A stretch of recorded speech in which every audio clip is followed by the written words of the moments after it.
Mungu alimwadhimisha mno, akamkirimia jina lile lipitalo kila jina, ili kwa jina la Yesu kila goti lipigwe, na la vitu vya mbinguni na vya duniani na vya chini ya nchi, na kila ulimi ukiri ya kuwa Yesu Kristo ni Bwana, kwa utukufu wa Mungu Baba. Tuombe. Mungu wetu na Baba yetu mfalme, jemedali wetu wa vita, mwokozi wa ulimwengu, Baba, tunaliinua jina lako, tunalitukuza jina lako, tunalihimidi jina lako. Wewe ni Mungu mkuu sana.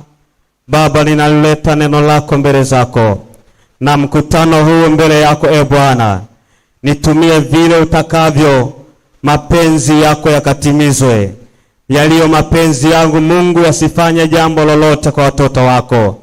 Ruhusu mapenzi yako Bwana, mioyo ya watu wako Mungu ikapata kusikia kila ambacho umekikusudia kwa ajili ya maisha yetu. Katika jina la Mungu Baba, katika jina la Mungu Mwana, katika jina la Mungu Roho Mtakatifu, na wote tuseme amen. Niombe ukae. Bwana Yesu asifiwe. Jina la Bwana litukuzwe. Kwanza kabisa naomba nichukue nafasi hii nimshukuru Mungu wa mbinguni kwa neema na kibali chake. Ametupa kibali, ametupa neema ya kuweza kukusanyika tena kwa siku hii ya leo. Jamani, Bwana Yesu asifiwe. Wako watu walitamani wawepo, lakini hawakupata nafasi kama ambayo tumeipata sisi. Lakini pia naomba nichukue nafasi nimshukuru Mungu kwa ajili ya baba yetu mchungaji na mwangalizi wetu wa makanisa ya section yetu ya Kijitonyama. Jamani, Bwana Yesu asifiwe. Pige Yesu makofi mengi, kwa sababu amemtunza mtumishi wake na anaendelea kuitunza familia yake. Nichukue nafasi kumshukuru Mungu pia kwa ajili ya mama yetu mwangalizi. Tuko naye mahali hapa. Mungu amezidi kumtunza pamoja na familia yote. Jamani, Bwana Yesu asifiwe. Tuna kila sababu ya kumshukuru Mungu kwa ajili ya uhai wetu, lakini pia nimshukuru Mungu kwa ajili ya familia yangu. Wote tuko salama na tunamtukuza Mungu wa mbinguni. Jina la Bwana litukuzwe. Kwa wewe ambao unaandika ujumbe wetu, nasema kichwa cha ujumbe kinasema tumepewa jina lipitalo majina yote. Tumepewa jina lipitalo majina yote. Mgeukie jirani yako, mwambie tumepewa jina lipitalo majina yote. Bado wengine sioni kama umemwambia. Wengine wameinamisha vichwa vyao, wengine anaendelea na shughuli, lakini vizuri kamwangalia usoni. Kwa ujasiri kabisa mwambie tumepewa jina lipitalo majina yote. Haleluya. Pigia Yesu makofi mengi. Haleluya. Hakuna kitu kitamu katika maisha kama kupewa jina lipitingira mengine, Emmanueli na vingine, lakini hatutotamka kwamba wewe mwanangu unaitwa Yesu. Jamani, Bwana Yesu asifiwe. Kwa sababu neno Yesu ni jina ambalo amekirimiwa mtu mmoja tu aliye juu, aliyeziacha enzi akauvaa mwili wa mwanadamu. Huyo ndiye mwenye mamlaka ya jina hilo. Jamani, Bwana Yesu asifiwe. Kwa tuna kila sababu ya kujivunia katika jina hili, kwa sababu lina mamlaka yote. Mamlaisi wote wa dunia, falme zote za dunia ziko chini ya jina hili. Jina hili linaposimama mahali popote, lenyewe lina kazi zote. Jamani, Bwana Yesu asifiwe. Jina la Yesu lina kazi zote. Ukilipeleka katika mazingira yote, lenyewe linafanya kazi bila shida yoyote. Jamani, Bwana Yesu asifiwe. Jina la Bwana litukuzwe. Maandiko ambayo tumeyasoma katika kitabu hiki cha Wafilipi ni moja ya nyaraka za mtume Paulo ambaye aliwaandikia Wafilipi, na wakati akiwa gerezani, moja ya nyaraka 4 ambazo Mtume Paulo aliziandika akiwa gerezani. Anaandika waraka huu, analiandikia kanisa wa Filipi. Jamani, Bwana Yesu asifiwe. Jina la Bwana litukuzwe. Na waraka huu unaitwa Injili yenye furaha. Maana kuna vitu vingi ambavyo Paulo amevizungumza, lakini ukisoma kitabu hiki kuna mambo mengi sana ya muhimu katika maisha yetu. Na ukisoma kwa makini, imebeba kila kitu ambacho mwanadamu anakihitaji. Jamani, Bwana Yesu asifiwe. Lakini ujumbe mkuu wa Paulo katika waraka huu, ujumbe mkuu wa Paulo ni furaha ya kuishi kwa ajili ya Bwana. Ni furaha ya kuishi kwa ajili ya Bwana. Huo ndio ujumbe mkuu wa waraka wa Wafilipi.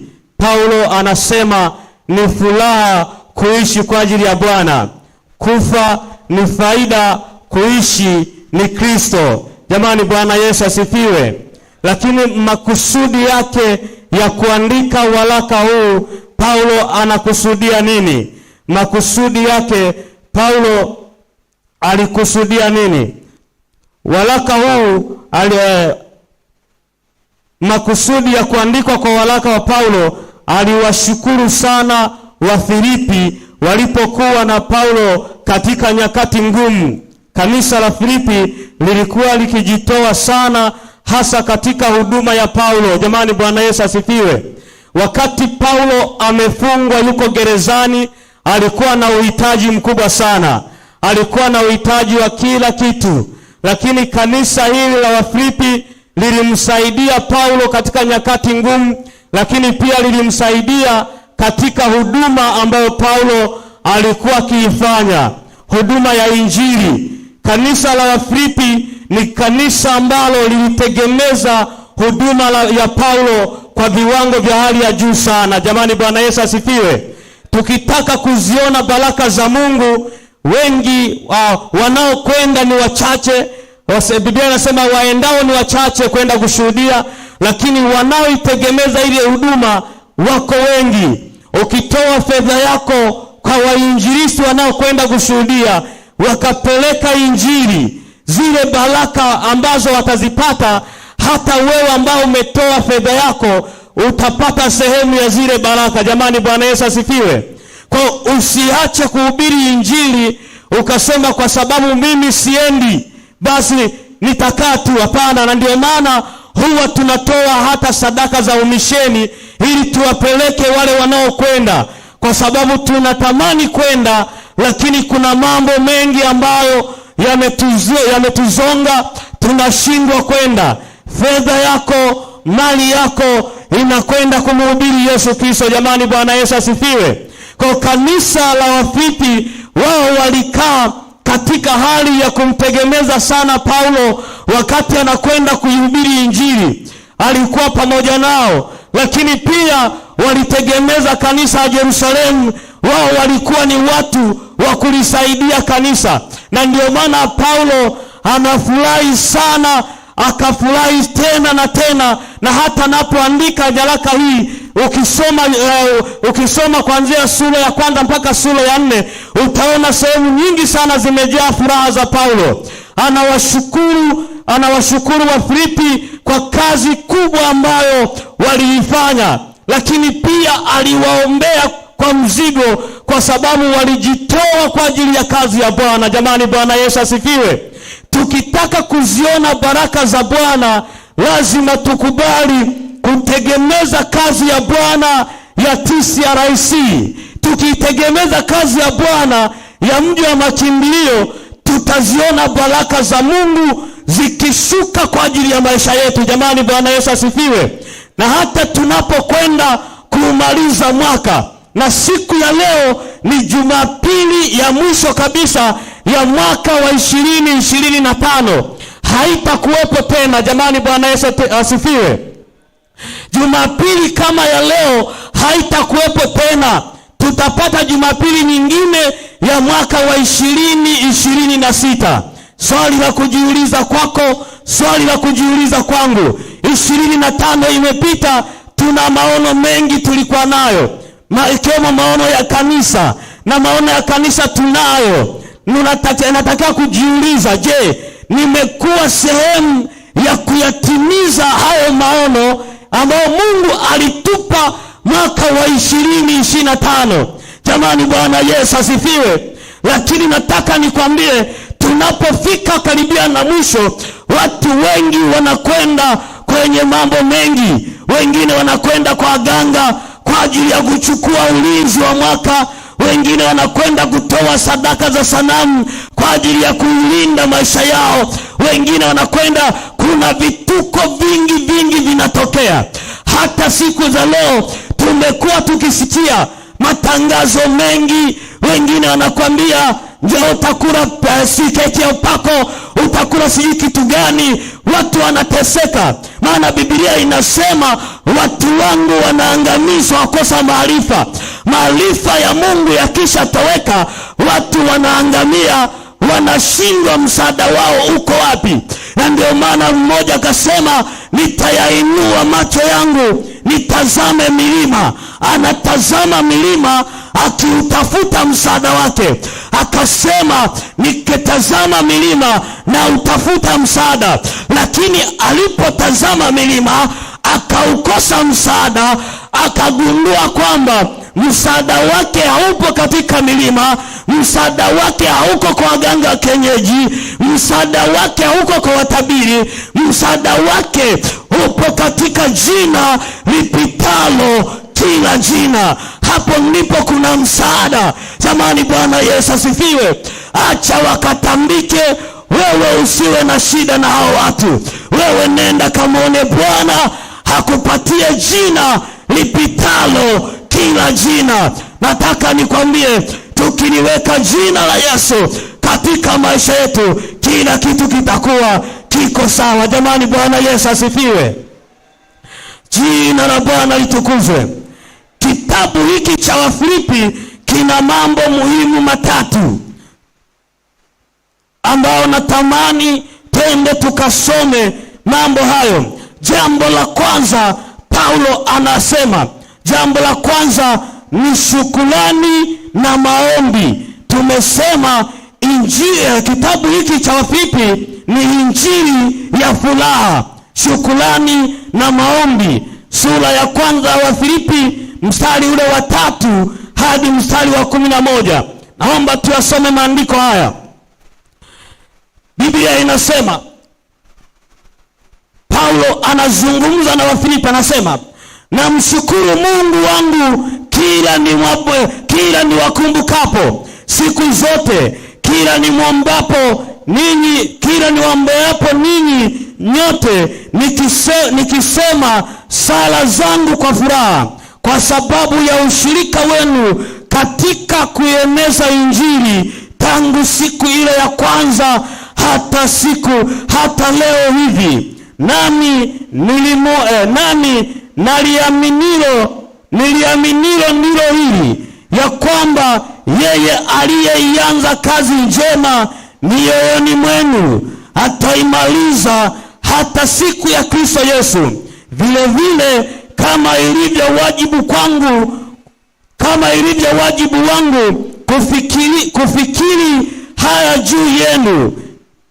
kufikiri haya juu yenu nyote, kwa sababu ninyi mmo moyoni mwangu, kwa kuwa hata kufungwa kwangu na katika kazi ya kutetea injili na kuidhibitisha, ninyi nyote mmeshirikiana nami neema hii. Maana Mungu ni shahidi wangu jinsi ninavyowaonea shauku ninyi nyote katika moyo wake Kristo Yesu, na hii ndiyo dua yangu. Tumesema kwamba Paulo anatoa shukrani na maombi. Mstari wa 9 anaanza kuwaombea, anasema, na hii ndiyo dua yangu kwamba pendo lenu lizidi kuwa jingi sana katika hekima na ufahamu wote, mpate kuyakubali yaliyo mema, ili mpate kuwa na mioyo safi, bila kosa mpaka siku ya Kristo, hali mmejazwa matunda ya haki kwa njia ya Yesu Kristo, kwa utukufu na sifa ya Mungu. Kwa utukufu na sifa ya Mungu. Jamani, Bwana Yesu asifiwe. Jina la Bwana litukuzwe. Paulo alijaa furaha nyingi sana moyoni mwake. Aliwapenda sana Wafilipi, aliwapenda sana watoto wa Mungu, kama ambavyo baba yetu ametoka kuzungumza na sisi. Anasema, niko mbali lakini moyo wangu uko Msasani. Anaonyesha upendo wa kweli kwa ajili ya watoto wake, kwa sababu moyo wake umefungamana na watoto wake. Na ndio maana nasema, pamoja na kwamba niko mbali, lakini nikifika majira fulani huwa naugua. Shauku yangu natamani kuwa na nyinyi, kwa sababu ninyi ni familia yangu, ni watoto wangu, ni jamii yangu, ni ndugu zangu, ni wapendao sana. Jamani, Bwana Yesu asifiwe. Hata Paulo aliwapenda Wafilipi. Yeye yuko gerezani, lakini anawaandikia nyaraka, anawaeleza shauku yake, anawaeleza matumainio yake, anawaeleza hali yake.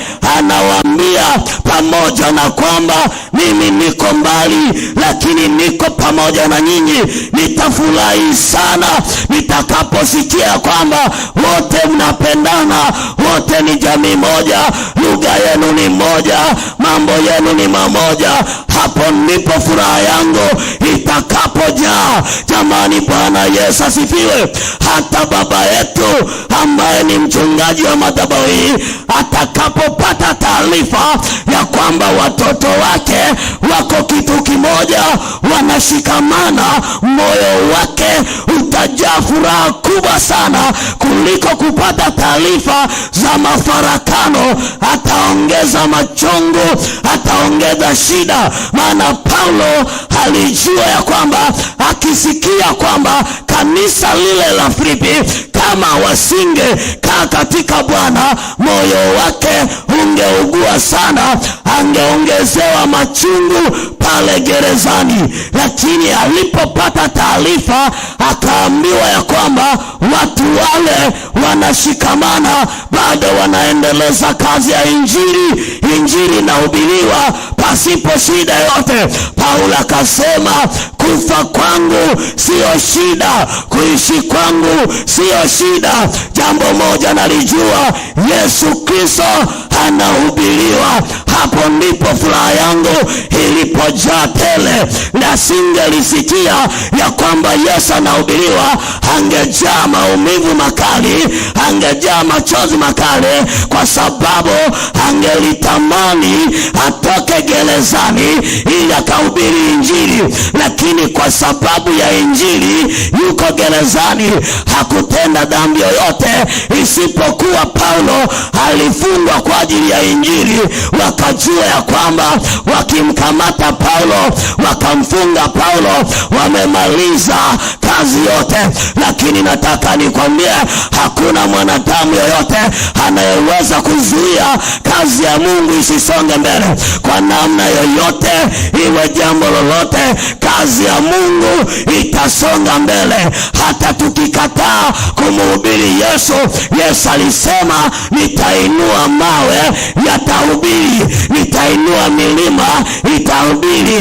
Yesu hajawahi kushindwa. Wakajua wakimfunga Paulo wamemaliza. Kumbe yako majamaa yaliyojaa nguvu za Bwana yakaingia kuendeleza kazi ile. Na ndio maana Paulo pamoja na vifungo vyake alijaa furaha moyoni mwake, alijaa amani moyoni mwake, alijaa upendo moyoni mwake. Hakuona tena machungu ya gerezani, kwa sababu anaisikia kazi ya Bwana inasonga. Hakuna mtu yoyote duniani anayeweza kuanzisha biashara akawaweka watu halafu asitie biashara yake haiendi, moyoni mwake na furaha, atajisikia vibaya. Lakini akisikia kwamba kampuni yake inaendelea vizuri, atajisikia vizuri. Akishajisikia vizuri, ataongeza upendo kwa wale wanaosimamia ile biashara yake, kwa sababu moja, wamekubali kuambatana na yeye, wamekubali kwenda na maono yake. Nataka nikwambie, Yesu Kristo alituacha duniani. Alipotuacha, hakutuacha tuendelee kula bata duniani, alituachia kazi moja. Na ndio maana nasema katika kitabu cha Mathayo ile sura ya 28 mstari wa 19 na 20, analiagiza kanisa, analiambia, nendeni ulimwenguni kote mkawafanye mataifa kuwa wanafunzi wangu, mkiwahubiria habari njema. Lakini Yesu akasema, hamtaenda peke yenu, hata mimi nitakuwa pamoja nanyi hadi ukamilifu wa dahari. Bwana Yesu asifiwe. Haleluya. Jina la Bwana litukuzwe. Jambo la pili, tunaangalia mambo makuu yaliyomo katika kitabu cha Wafilipi. Jambo la pili, Paulo anaeleza hali aliyoipitia wakati yuko gerezani. Wafilipi waliandika waraka, wakampelekea waraka wa masikitiko makubwa kwa ajili ya Paulo, kwa ajili ya mateso yake. Lakini Paulo akawaeleza hali yake aliyoipitia gerezani. Na ndio maana ule mstari wa 21 ile sura ya kwanza, Paulo akasema, kwa maana kwangu mimi kuishi ni Kristo na kufa ni faida. Anawajibu baada ya kupewa ule waraka, lakini anaeleza hali yake aliyoipitia akiwa gerezani. Sura ya kwanza mstari wa 12 mpaka wa 26, anasema hivi, ule mstari wa 12, lakini ndugu zangu, nataka mjue ya kuwa mambo yote yaliyoipata yametokea zaidi kwa kuieneza Injili. Kwamba anaeleza yote yaliyonipata mpaka nikaenda gerezani ni kwa sababu ya kuhubiri Injili. Jamani, Bwana Yesu asifiwe. Anasema mambo yote yaliyonipata ni kwa sababu ya kuhubiri Injili.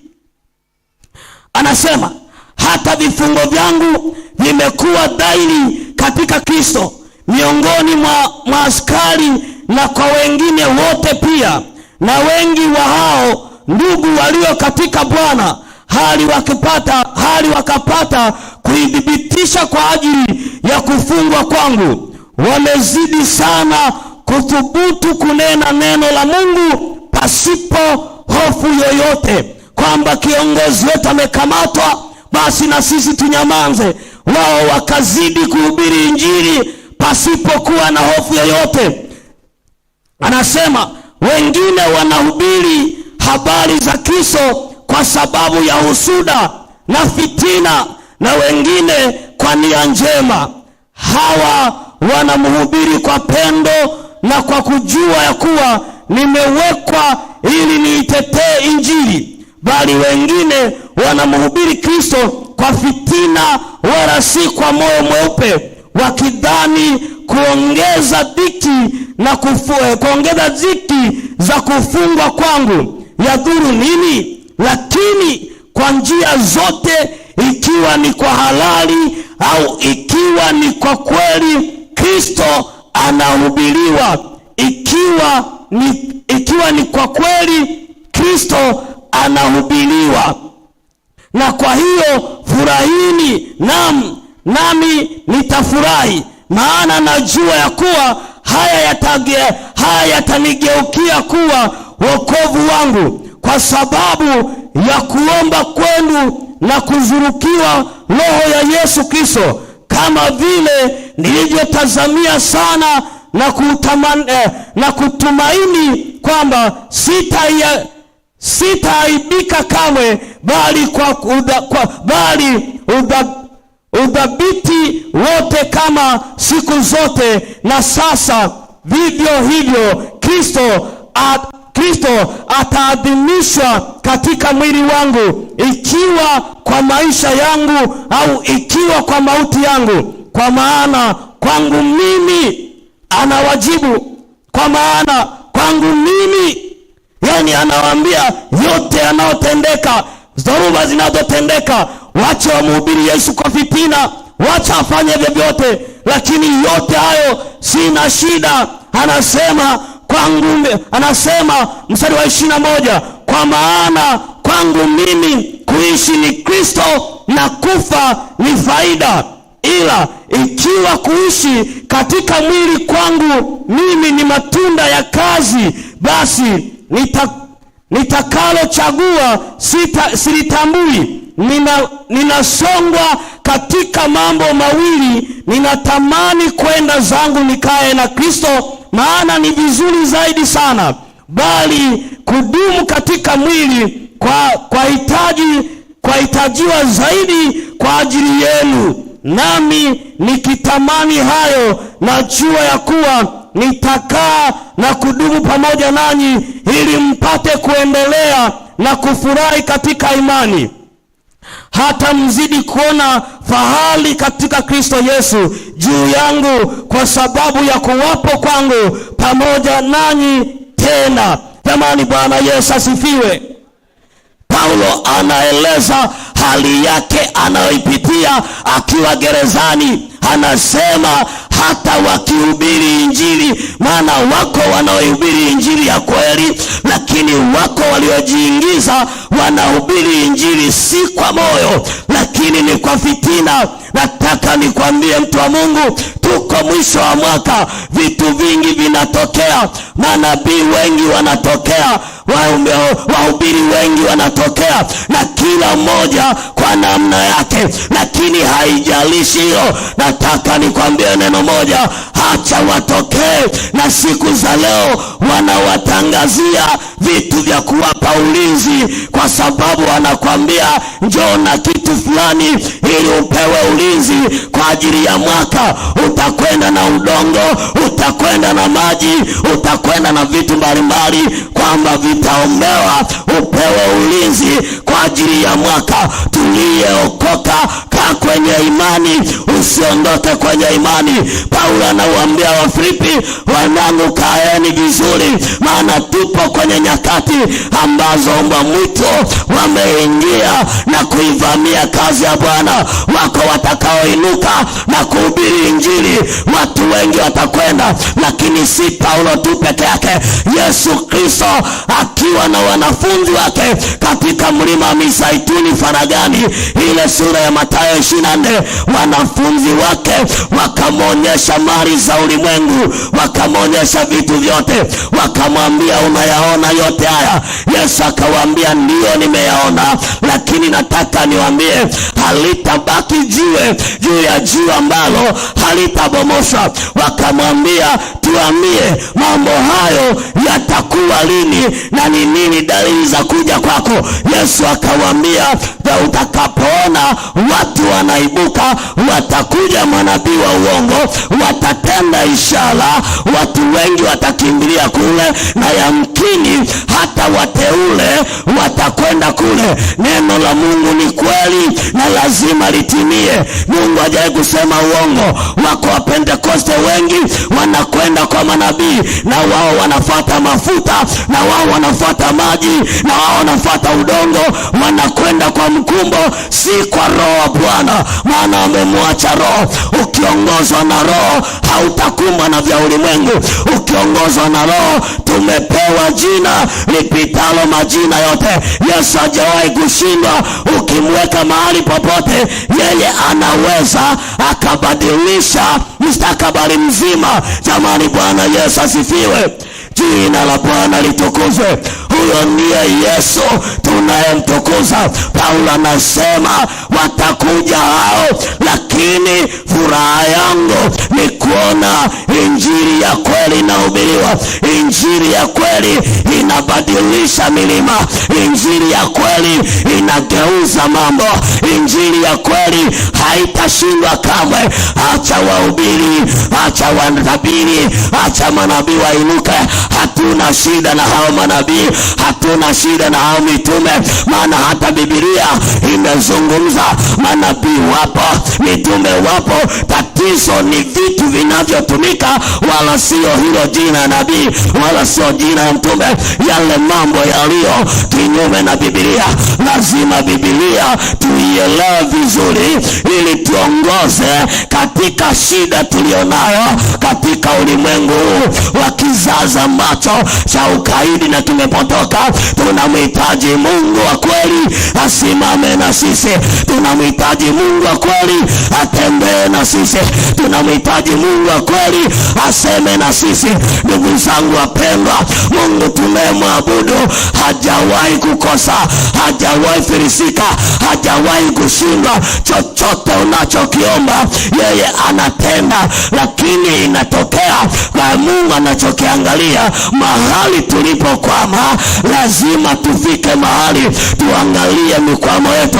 Ni kweli tumetembea kuanzia Januari na sasa tuko Desemba, na wiki ya leo ni siku ya mwisho ya mwaka.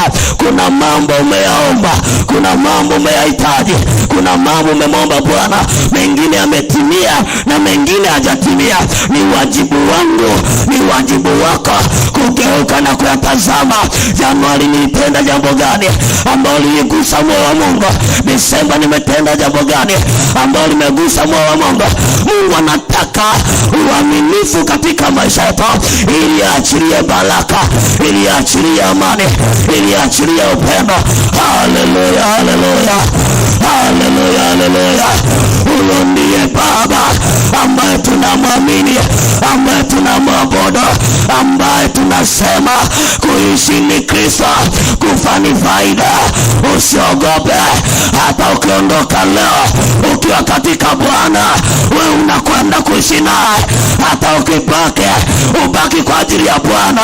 Hatutaogopa kufa, lazima tutaondoka, lakini kwa mapenzi yake yakitimia tuko tayari. Haleluya, haleluya, haleluya, haleluya. Maliza mwaka na Bwana, usimalize mwaka na makando kando, hayatokusaidia. Maliza mwaka ukiwa na Bwana, ukiwa na Bwana ukamaliza mwaka. Nataka nikwambie, huyu Mungu hajawahi kushindwa.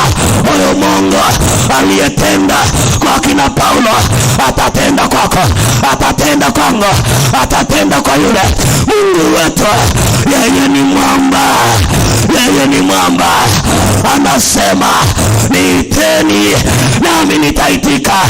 Hatuna Mungu kiziwi, hatuna Mungu kiburi, hatuna Mungu kipofu. Tuna Mungu anayeona, tuna Mungu anayesikia, tuna Mungu anayeitika. Je, umemuita Mungu wako tangu umeanza mwaka? Umemuita Mungu wako mara ngapi? Mungu amekuita mara ngapi? Mungu ameniita mara ngapi? Mungu anatutaka tutembee na yeye. Jamani, Bwana Yesu asifiwe. Haleluya, haleluya. Ukiwa na Yesu, ukiwa na Yesu, wewe una raha zote. Acha watu wanatoka usiku wa manane, wanakwenda kulala kwenye vilabu, wanakwenda kwenye makasino, wanafurahisha mioyo yao, kumbe wanaiangamiza. Wewe kesha na Bwana, wewe ndiye mwenye furaha, maana vitu vyote vitapita, lakini furaha ya Bwana ni ya milele. Jamani, Bwana Yesu asifiwe. Paulo anawaambia Wafilipi, sisi ni wapitaji, hapa sio nyumbani kwetu, hapa hatujafika, tuko njiani. Nyumbani kwetu ni kwa Baba. Na kwa sababu hiyo, ukiwa katika nchi ya ugeni, kuna mambo hayatokwenda sawa sawa, kwa sababu sio nchi yako. Mahali kwetu ambako sisi tunapata yale mahitaji sahihi, ambako tunataka kwenda kuishi kwa kufurahia, ni mbinguni kwa Baba. Haleluya, haleluya. Tuko safarini wapendwa, safari ya kwenda nyumbani kwetu, sio ya lele mama. Waulize wana wa Israeli walipokuwa utumwani kule Misri, walipokuwa wanatoka utumwani kwenda kwenye nchi yao, haikuwa lele mama. Walikutana na vikwazo, walikutana na vikumbo. Farao akageuza moyo wake, baada ya kuachia akawafuatilia tena awarudishe utumwani. Wale majamaa wanakwenda, walipokwenda usiku nguzo ya moto, mchana wingu jeupe. Huo ndio utofauti wa aliyeokoka na ambaye hajaokoka. Aliyeokoka huwa halali, hata kama ni usiku yeye kuna mwanga, hata kama ni mchana yeye kuna mwanga. Wale waliokina Farao wakati wanafuatilia wana wa Israeli, ikifika usiku wanapaki basi wanalala, halafu wana wa Mungu wanaendelea. Wakija kuamka watu kilomita 10 na kadhalika, wana hawajalala, maana wanaongozwa na Bwana. Usiku nguzo ya moto, mwanga upo, mchana wingu jeupe, mwanga upo. Wakaendelea na safari. Walivyoendelea na safari, wakafika katika bahari ya Shama, wakaitazama bahari. Walivyoitazama bahari, wakageuka nyuma yao, wakaona jeshi linakuja. Haleluya, haleluya, haleluya, haleluya. Na kueleza kwa habari ya safari ya kwenda mbinguni, sio safari ya lele mama. Wakageuka wakitazama nyuma yao, jeshi linakuja. Wakitazama mbele yao kuna bahari. Wakamwendea Musa, wakamwambia Musa, nisikilize, umetuleta mahali hapa ili tuweze kufa. Bora ungetuacha Misri. Kule Misri tulikuwa tunakula pamoja na mateso, tulikuwa tunaishi pamoja na mateso. Ungetuacha tukazikwa kule. Wakamlilia Musa. Musa akageuka kwa Baba, akamwambia Baba, wananililia watu. Mungu akamwambia kamanda, usinililie mimi, waambie wasonge mbele. Mbele yao kuna bahari, waambie wasonge mbele. Nyuma yao kuna jeshi, waambie wasonge mbele. Musa kalia mbele za Baba. Mungu akamwambia, mwanangu, umeshika nini mikononi mwako? Akamwambia, ninayo fimbo. Mungu akamwambia, iweke chini, iweke kwenye bahari. Akaiweka kwenye bahari. Njia ikapatikana, pasipo na njia pakawa na njia. Wakati mwingine uko safarini, unakwenda mbinguni, umefika kwenye dhoruba, unaanza kupiga makelele, unaanza kulia, unaanza uteseka, unaanza kuhangaika. Kumbe kuna kitu umekishika ambacho kinaweza kikagawanyisha njia yako ikawa nyepesi, njia yako ikawa salama. Lakini kwa sababu ya vilio, kwa sababu ya mahangaiko, kwa sababu nalia, hamuoni njia. Lakini Mungu akamwambia, umeshika nini? Ninayo fimbo. Hata wewe hapo ulipo kuna fimbo umeishika mikononi mwako. Imani ulionayo inavunja milima.